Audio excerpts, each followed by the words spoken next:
To study about water supply system in apartments, we visited Galaxy Pallazio Azure at Ernipalam, where there are a total of 23 floors and 47 apartments. As per the calculations, we know that a person uses 135 liters of water per day.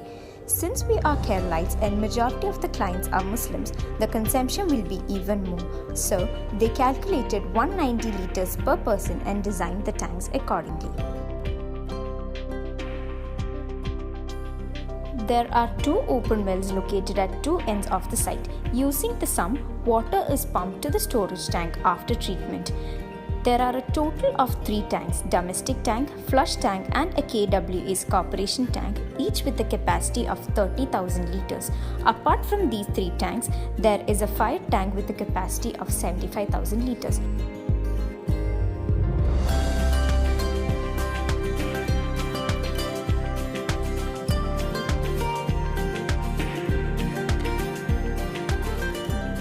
From these underground tanks, the water is then pumped to the overhead tank that is located in the 22nd floor, that is the open terrace.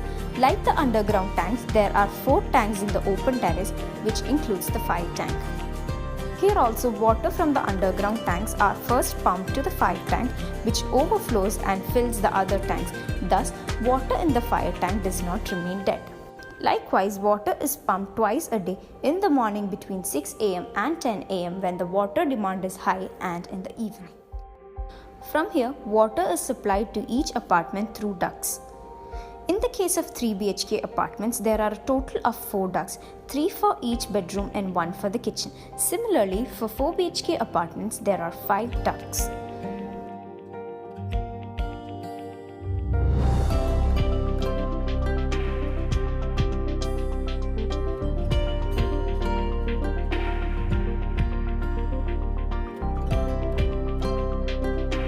For the apartments in the 12th floor to the 22nd floor, water is directly supplied to each apartment through ducts. In the other wing, water is directly brought down through a pipe by gravitational force, and since the water pressure will be really high here, it is controlled by a U-shaped valve which pumps the water to each apartment from the 2nd floor to the 12th floor.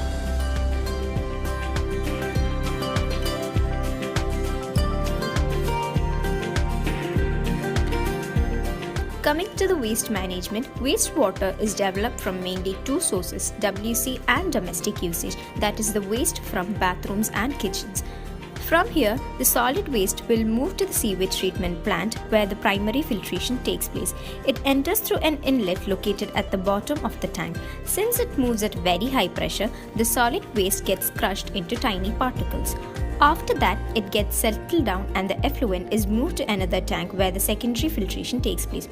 Solid sludge gets accumulated and it should be removed frequently. After that, the effluent infiltrates to the ground through soak pit made up of laterite.